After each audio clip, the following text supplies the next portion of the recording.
bring them back for some additional training, either in 12 months or 18 months. That's really stressful for a small-time department that's having to send officers to training. I don't want a small-town department to send 50% of their officers. Send one officer. They should be associated with a training component where multiple agencies can send 1 or 2 officers at a time for training and give them some time to plan. In many places, the training is done during times when it's not really a demand for that agency. Summertime training is tough because a lot of vacations that take place. Maybe you're in a tourist community and maybe tourists are coming in. You need all personnel that are out on the streets. Maybe in February might be a good time to have some training. We can spare somebody to go to a 40-hour training week with regards to this. It is important to maintain the identity. These are CIT pins up here. You can see the pin on the left is actually 2 counties that have come together to make one CIT program, and they have their little county. Each one has their little county on that pin. Those officers receive that pin. That's an ownership. The other one is the Memphis pin. It's a very simple pin. It's a very simple pin because we didn't know what we were doing. They're pretty sophisticated now with all these pins. And then, of course, you can see some of the pictures. These are award pictures or a certificate of pictures, and these officers appreciate that because they understand they're part of a community effort and they're not just part of a 40-hour training program. That falls on NAMI with regards to that. NAMI, this picture over here where the family is, they at the end of the monthly meeting, they would have officers to come out and spend 5 minutes. Come out and we want to introduce you and hand you a certificate that says NAMI loves you.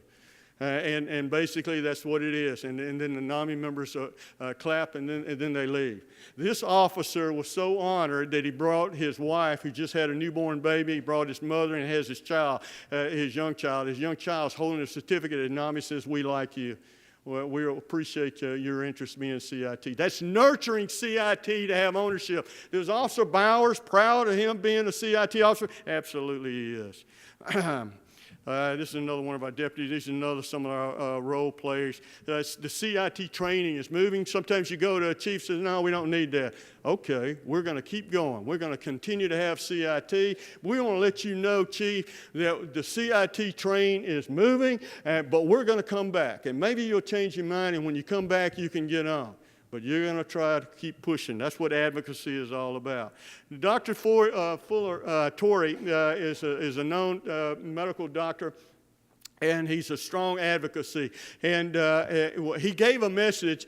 He's oftentimes critical of the mental health world. So if you read a lot about Dr. Torrey, he's not really, he talks unfavorable towards the mental health world. And he was initiating, he says, the problem with the mental health world, there's no responsibility and accountability. And boy, I said, that's right. But I wasn't talking about mental health. I was looking at what works for CIT. Responsibility and accountability makes CIT work. Responsibility comes in that the dispatcher gets this call event and said, "This is about mental illness. I'm going to put a CIT officer on that." Responsibility and accountability. The officer responds and acts according to the state law and says, "I think this person has a mental illness. I've gathered my facts. I'm going to take this person and I'm going to hand that off to the mental health." A soft handoff. A nurturing handoff, not a jail handoff, a handoff into the mental health world. And mental health world is going to take that responsibility and accountability, continue to hold this individual according to statute, according to law, but nurturing and care, not the slamming of doors saying somebody will eventually get to you. Let me tell you a quick story. I don't have my book. I got my book. I left it on the table. That's all right. That's the picture of the book. Real quick. 5 minutes. Okay, real quick. Let me tell you about a short story about how this author made $960 an hour consulting with a person, a homeless person. $960 an hour? Yeah, that's what so he's telling the story. He says he's out in San Francisco. He's going into a restaurant, and he sees a homeless man, and he's holding up a big sign. He says, "Homeless, please help." 3 words, and he sees that. So the man looks and says, "I like to help, but sometimes I do and sometimes I don't." But this time, he says, "I tell you what I'm going to do. If you let me change your sign, homeless, please help, I will give you $2. If you're out here again, I'm going into the restaurant. I'll be back in 2 hours. If you're still out here, I will give you another $5. And so the individual He goes in, he said, well, yeah, sure, okay. So he takes the sign, he writes on the back of the sign a new message. He goes in, in the restaurant, and he comes in for 2 hours, and he comes back, and the homeless man is still out there holding the sign and everything, reaches in his pocket to give him $5, and the man sees him and he says, no, no, no, no. He is really, really happy. No, no, no, no, you don't understand. Since I've been out here, I've made $60. Normally, the man usually makes just a couple dollars within a 2-hour period. He made $60. $60. Well, how are you figuring $960 an hour? The man, and the homeless man, I didn't need to mention this, the homeless man says, no, you have to take $10.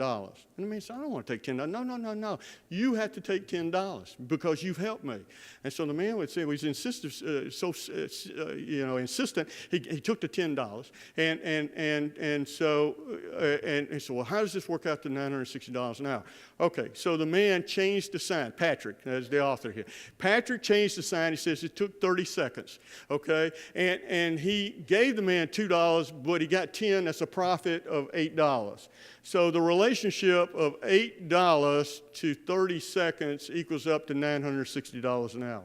So Patrick is, he's telling the story, and one of the points that I'm remembering, well, I need to tell you what the sign says.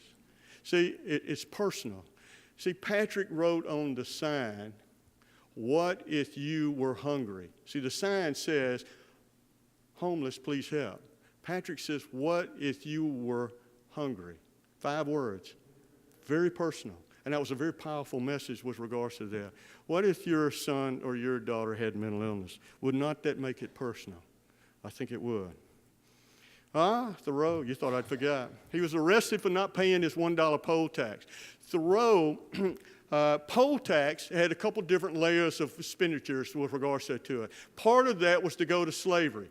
And Henry David Thoreau was against slavery, and he says, I am not going to contribute to anything that's going to go to slavery. And so they arrested him for that. And while he was in jail, his best friend, which y'all know is Ralph Waldo Emerson, came to visit him. And Ralph walks in, and he sees Henry there, and he looks at Henry, and he says, Henry, what are you doing in there? What are you doing in jail? Henry, what are you doing in there? And Henry looks back at him and says, Waldo, that's not the right question.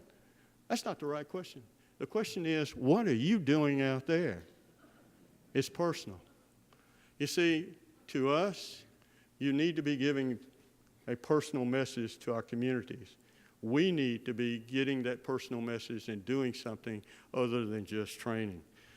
CIT is personal. Receiving a CIT pin from one of our NAMI members to our officers, that's personal. I suspect my time's up. I got a 4-minute video. I gave up 4 minutes to the great speakers that came up. But I cannot give up. You got to get back on time because you got Judge Leifman. I don't want to take his time coming up. Basically, this is a very powerful video of one of our CIT officers, and she talks about her engagement because it was personal to her. She had a mother that had a mental illness, and her mother committed suicide, and she talks about it was personal. And that personal responsibility, whether you have such a tragedy in your life, it's about who we are as a nation of people, who you are as citizens of Alabama, whether you're a representative, whether you're a chief, whether you're a sheriff, whether you're a deputy, whether you're an officer, whether you're an advocate, you're a citizen of Alabama, and we have citizens that need and deserve better treatment, better services with dignity, with hope. And I'm suggesting to you that we're not doing well on the dignity or the hope part when we got jails that are overcrowded because of mental illness. Thank you very, very much.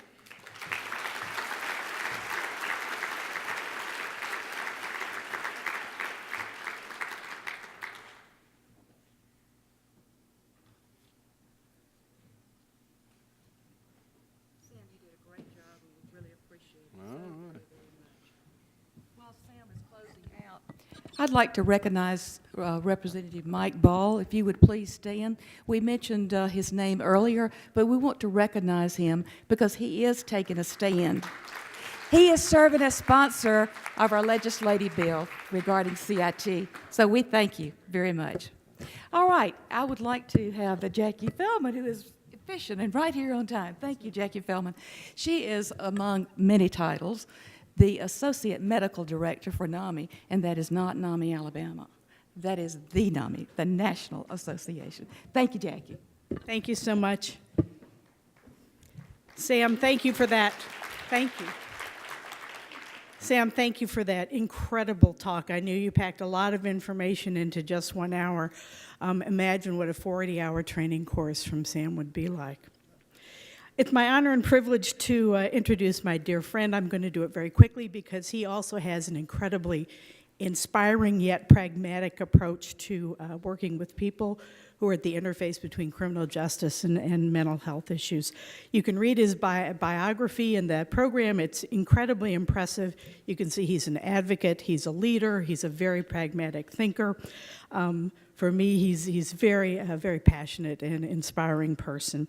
He's been instrumental in changing training for law enforcement, attorneys, and judges in the state of Florida and beyond. It's my honor to introduce the Honorable Judge Steve Leifman, who's going to be speaking on ending the criminalization of mental illness. Steve.